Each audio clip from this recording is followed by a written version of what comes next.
Olá, eu sou a Ana Mota Teles, sou neuropsicóloga clínica e estou a falar-vos de Portugal, embora também trabalhe em Moçambique, mas estou a falar-vos aqui de Portugal hoje. Ahm, eu venho falar-vos só um pouquinho sobre a minha perspectiva do que é a escuta, tendo plena noção de que cada um tem a sua interpretação, não é? Há pessoas que consideram que a escuta é um processo intimista, um processo pessoal, e eu concordo com elas. Mas eu acho que para escutar o outro não é só com os ouvidos. Para nós escutarmos alguém, não é? Para nós conseguirmos escutar realmente alguém, nós temos que fazer mais do que ouvir. Ou seja, a escuta para mim é um encontro de essências, um encontro entre as pessoas, mas na sua essência. E nós manifestamos tudo o que nós somos de diferentes formas. E para nós escutarmos alguém, não é só ouvir o que ela diz, mas é o compreender o que ela diz, porque é que diz, quando diz, não é? Nós temos que estar lá para aquela pessoa. Então, eu associo muito esta questão do comportamento não verbal na escuta também. Porque para nós realmente nos encontrarmos com o outro, nós temos que entrar no mundo do outro. Nós temos que conseguir estar com o outro, e isto não é transportá-lo para o nosso mundo. Muito pelo contrário, é estarmos disponíveis e dispostos a sermos transportados para o seu mundo. Às vezes é um mundo que é mais fácil de nós compreendermos. Às vezes é um mundo muito semelhante ao nosso. Então aí temos dois perigos. Confundir com o nosso próprio mundo e temos o perigo de levarmos do nosso mundo para o mundo do outro, em vez de escutarmos como é que realmente é aquele mundo. Outras vezes nós temos aqui a questão de não estarmos disponíveis, não é? O ouvir não é escutar, o ouvir não é encontrar-se com o outro. Então, quando nós não estamos disponíveis para o outro, em que estamos a ouvir, mas estamos neste mundo tão imediato e tão cheio de tarefas, quando nós estamos ao telemóvel a escrever ou no computador enquanto alguém fala, nós não estamos a escutar. Nós não estamos sequer a recriar na nossa mente o mundo daquela pessoa. Ok? E depois há pessoas que nos trazem mundos completamente diferentes. Mundos completamente diferentes dos nossos e às vezes até completamente diferentes de toda aquela realidade que nós conhecemos ou da forma como nós nos fomos habituando a perceber essa realidade. Então é importante perceber que às vezes é um exercício ainda mais complexo a escuta, porque exige o abandonar das nossas próprias limitações e conseguir encarar como sendo a nossa limitação e não uma coisa aberrante ou uma coisa completamente distante de nós, mas conseguirmos abandonar as limitações do nosso próprio mundo para conseguirmos ver o mundo com os olhos daquela pessoa que nos transmite esta visão pelas palavras. Okay? E, portanto, o que é que acontece? Nós temos aqui várias formas de escutar que temos que garantir que temos a disponibilidade para o outro. Pousar telemóveis, não é? Tirar o som até do telemóvel, que é para nem ouvir notificação, não é? É parar com seja lá o que for que está no computador enquanto estamos assim num encontro como este. Seja lá o que for, fechar outras janelas, que é para nem sequer se distrair ou olhar para aquilo, depois ainda tenho que fazer aquilo. E, portanto, nem sequer ter as janelas abertas e podermos mergulhar nas palavras do outro. Porque ao mergulhar nas palavras do outro, nós estamos a mergulhar no seu mundo. E isto é que é realmente o que nós precisamos, não é? Quando escutamos, é mergulhar no outro, na sua essência, é encontrar-nos num outro plano. Não este plano tão físico, tão visível, tão imediato, tão superficial. Okay? Então, podermos perceber quem é aquela pessoa. E ela vai nos fazer isso com as suas palavras, mas vai nos fazer isso também com os seus gestos, por exemplo, com a sua forma de vestir, com a cor do cabelo, o penteado, com tudo um pouco, não é? Com os olhos marejados de lágrimas. A pessoa vai nos mostrar o seu mundo como o vê e como o sente, o seu mundo. Porque nós todos lá dentro somos um universo inteiro. Então esta pessoa vai nos fazer ter este privilégio, esta honra de nos deixar entrar no seu mundo. Então nós temos que garantir que estamos disponíveis e que realmente entramos no seu mundo completamente. Ok? E portanto, do que eu falo é que 70% do comportamento, nós sabemos isso, é não verbal.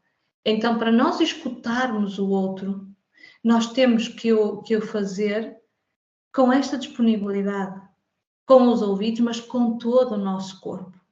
E não só com o nosso corpo, com o nosso tempo, com a nossa disponibilidade mental, com a nossa capacidade de abraçar o outro, mesmo sem estar perto. Ok?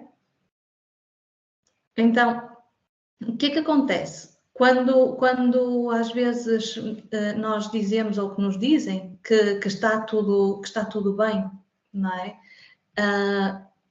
E nós sentimos que a pessoa está a aguentar as lágrimas, não é? Está tudo bem. Ela quer muito acreditar que está tudo bem, ou não quer preocupar, mas não está tudo bem. E nós vemos isso, às vezes vemos na própria voz. Não é nos olhos, mas nós vemos isso. Então, às vezes, a voz treme e nós percebemos que não está tudo bem. Mas percebemos também que aquela pessoa quer que esteja. Então, como é que nós apoiamos, como é que nós conseguimos suportar, não é? Aquela pessoa? Suportar no sentido de apoiar, de colocar a rede, de sermos a rede que aquela pessoa precisa, porque ela acredita que vai cair se realmente admitir o quanto dói ou o quanto não está bem. Então, escutar já vimos que é disponibilidade, já vimos que é um exercício de doação, não é? Do próprio e de todos os nossos sentidos, mas também é um exercício de proteção do outro, no sentido de sermos a rede, quando o outro quer, enfim, de alguma forma, quer permissão para cair, como se precisasse, não é? De permissão, mas quer esse apoio, e nós temos que ser essa rede, esse apoio. Okay? No meu trabalho, durante 15 anos, eu tive o privilégio de trabalhar diretamente com as pessoas e eu via a pessoa no seu todo. Era mais fácil, não é? Eu via a pessoa no seu todo, eu estava com a pessoa. E eu trabalhei com crianças desde os 2 anos até idosos com 92 anos. E, portanto, de tudo um pouco. E nós vamos perceber que são mundos completamente diferentes. Mundos antigos, mundos saudosos, mundos novos e de fantasia, de conto de fadas. E nós temos que entrar neste faz de conta ou neste reviver do passado, o relembrar. E nós entramos, não é? Porque estas pessoas nos deixam. Mas nós respeitamos também a forma como nos deixam entrar, e isto é importante. É preciso também ter um absoluto respeito pelo outro.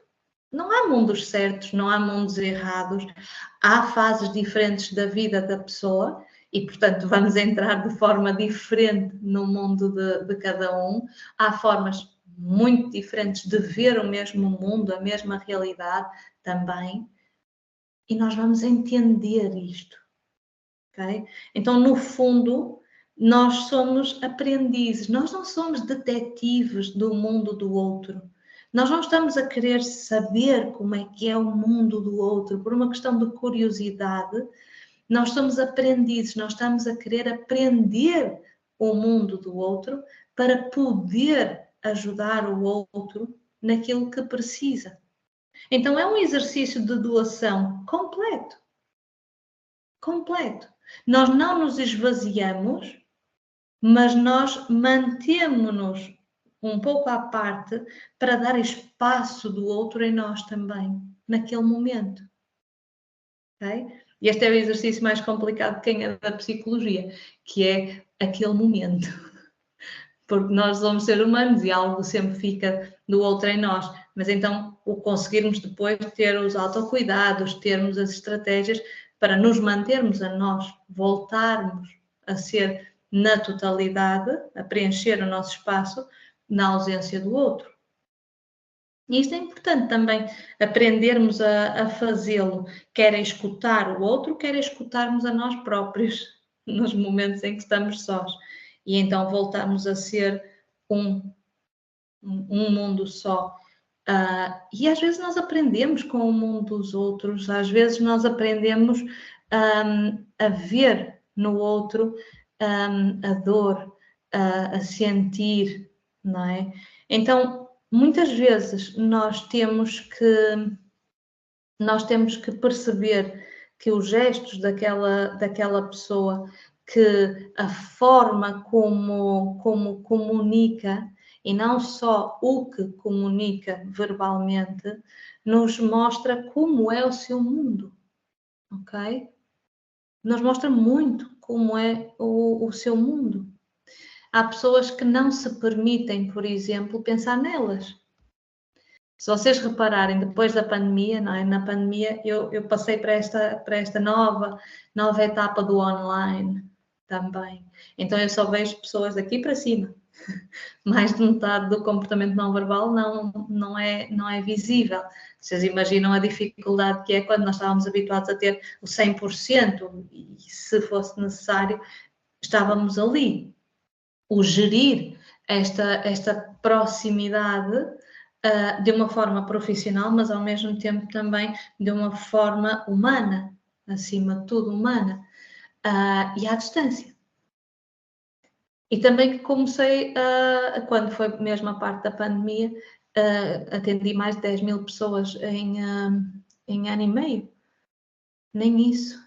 Mais de 10 mil pessoas só por chamada telefónica, ou seja, gente que eu nunca vi, gente que eu não conheço, de todo o lado em Portugal, incluindo as ilhas, em que temos que mergulhar até no sotaque.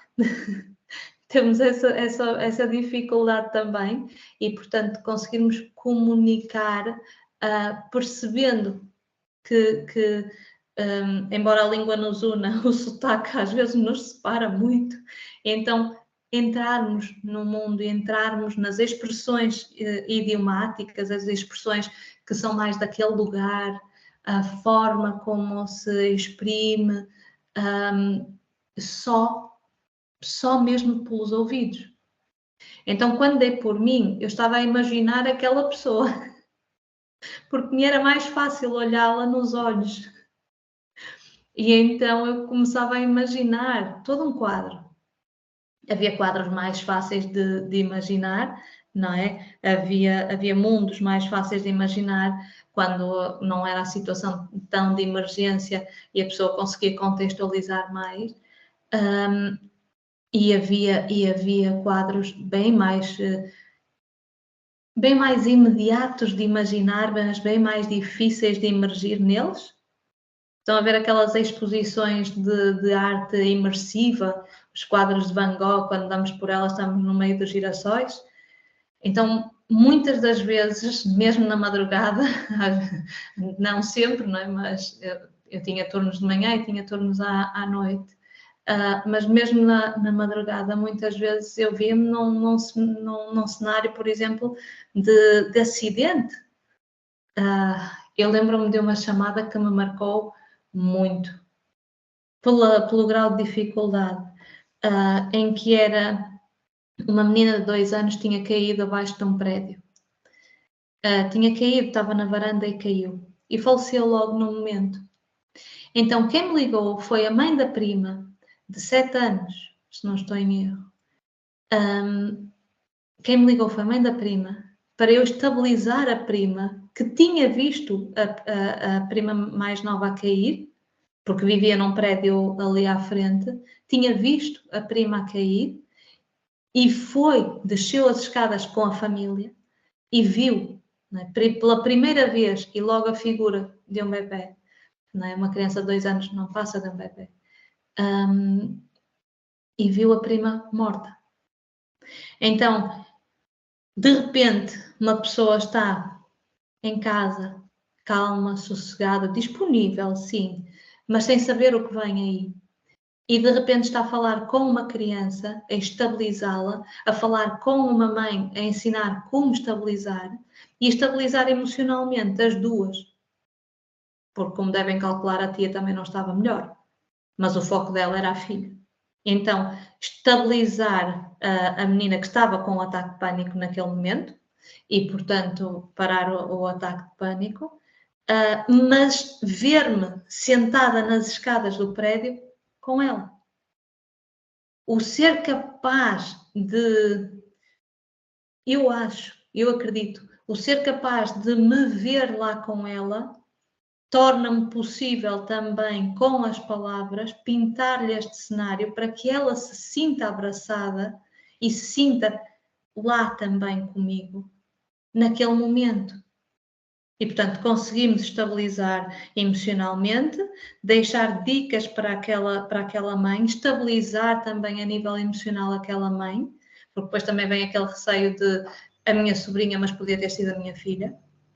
Não é? Portanto, estabilizar tudo isto, dar apoio e no dia a seguir ver aquele caso nas notícias. Reviver tudo aquilo. Então, a escuta, quando é bem feita, eu acho, é um mergulhar no mundo do outro, é um pintar todo o cenário, é ver aquela pessoa, porque efetivamente nós escutamos muito mais com os olhos do que só com os ouvidos.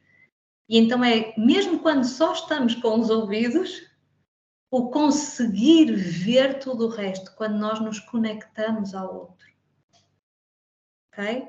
Mas também passa por conseguir libertar aquilo que nós ouvimos, não é? Aquilo que nós escutamos acima de tudo, e muitas das vezes vem com aquela noção de eu fiz tudo o que eu poderia ter feito.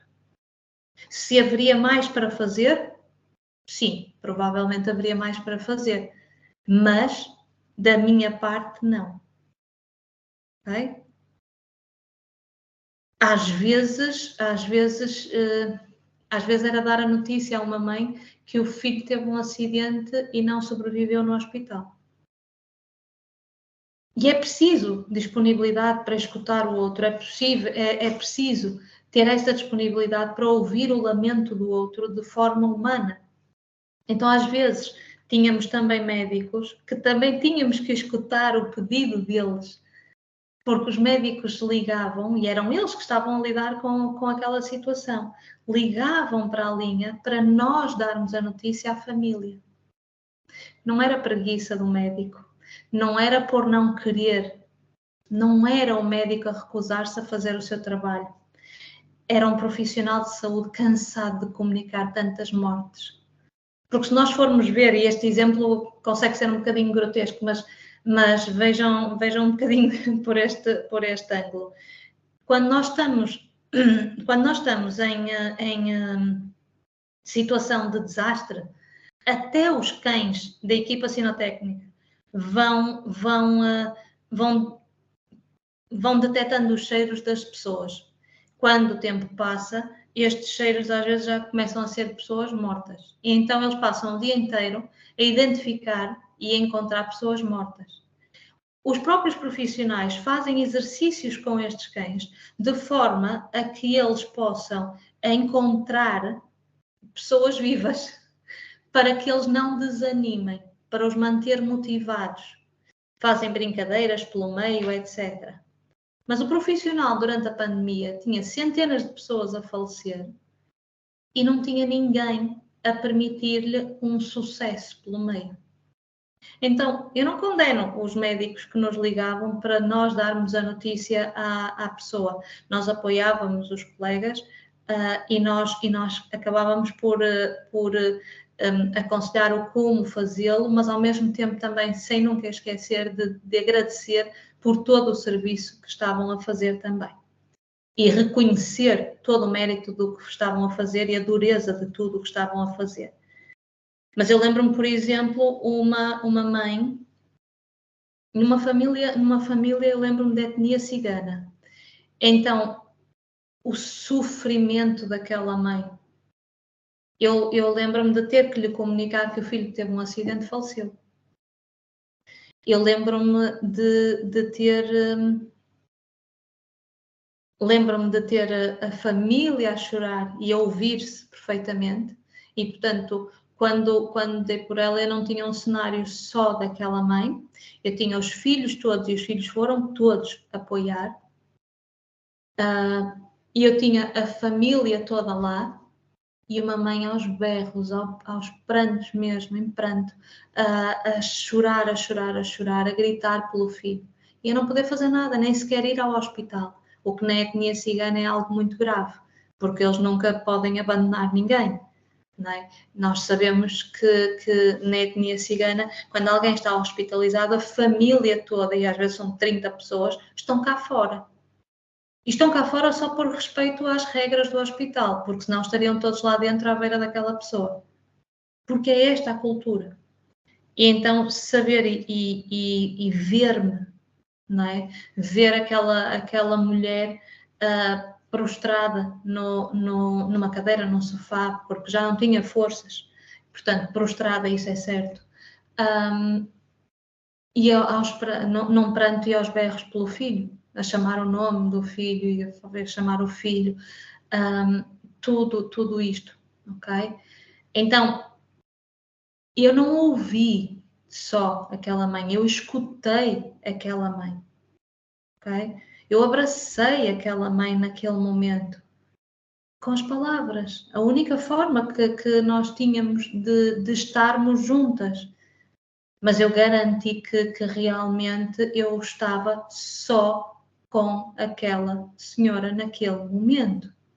Okay? Eu recordo-me, por exemplo, naquele momento, e eu que digo que para escutar é com os olhos, eu fechei os meus para poder mergulhar no mundo dela, abstrair-me totalmente do meu redor, não é? E poder mergulhar totalmente no mundo dela, poder vê-la à minha frente, ver aquela mãe, ok?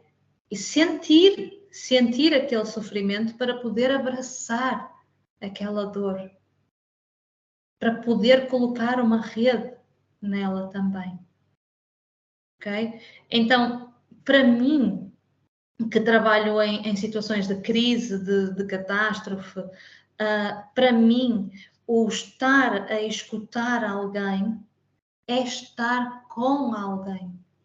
É, por exemplo, aquela imagem da psicóloga, julgo que foi numa ilha, já não me lembro, alguns de migrantes do Mediterrâneo que estavam a querer chegar à Espanha e ela abraçou aquela pessoa com um gesto, literalmente, ela abraçou aquela pessoa, ela não falou sequer.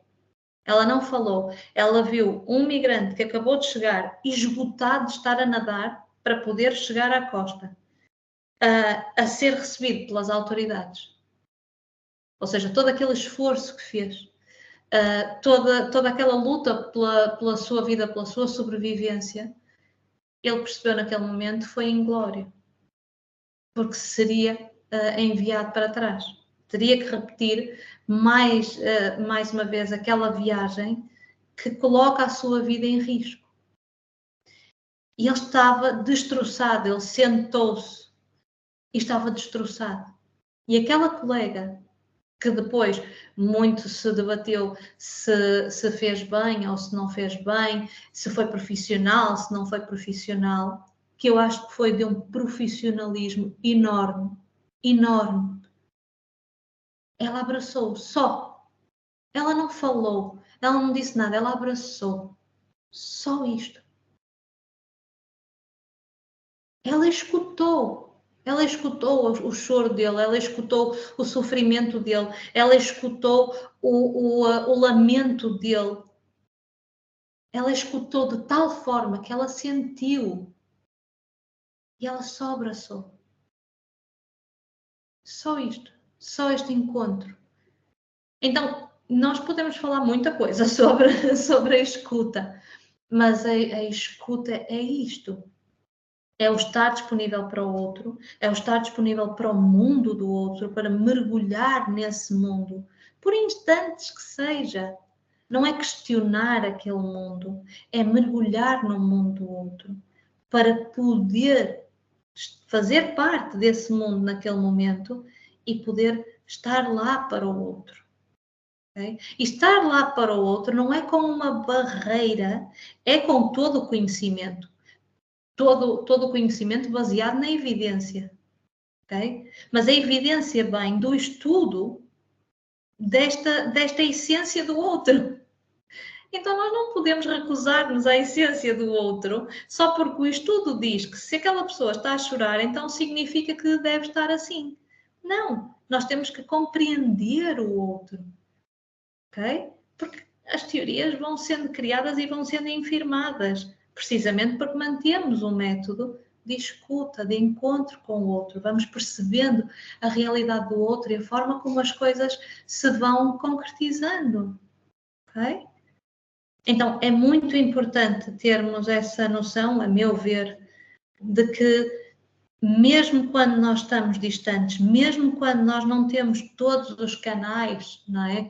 Todos os canais no sentido da voz, o gesto, não temos a visão, muitas vezes, outras vezes sim, temos a visão, mas às vezes até o som, às vezes tem cortes, não é? Temos que mergulhar e às vezes é difícil, mas nós fazemos isso na mesma. Tudo isto exige de nós, mas exige acima de tudo do outro, porque o outro tem que se permitir deixar-nos entrar. Se nós entrarmos com respeito, fica mais fácil para o outro deixar-nos entrar. Mas não significa que seja fácil na mesma, fica menos difícil. Okay? Então, até isso nós temos que ter em consideração. Nós temos que perceber que é uma honra e um privilégio poder escutar alguém, poder estar lá para alguém. Okay? Eu lembro-me, por exemplo, em Cabo Delgado, há muitas crianças a precisar de apoio e eu dedico-me particularmente aos casos mais graves, mais difíceis. Porquê? Não é porque eu tenho a mania que sou melhor ou porque quero fazer uma coisa, não tem nada a ver com isso. Eu dedico-me aos casos mais difíceis porque são os casos que normalmente os financiadores não gostam tanto. Porquê?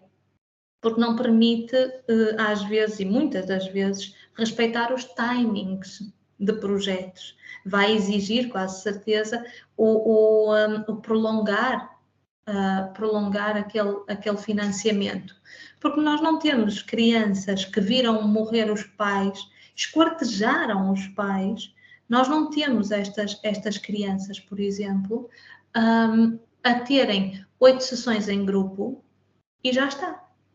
O trauma é muito maior, muito maior.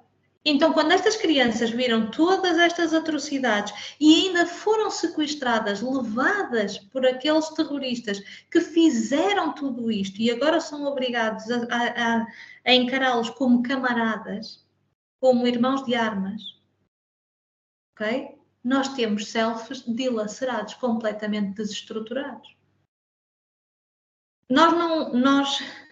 Reparem, para uma criança nascer são 9 meses, não é? Só para fazer o corpo.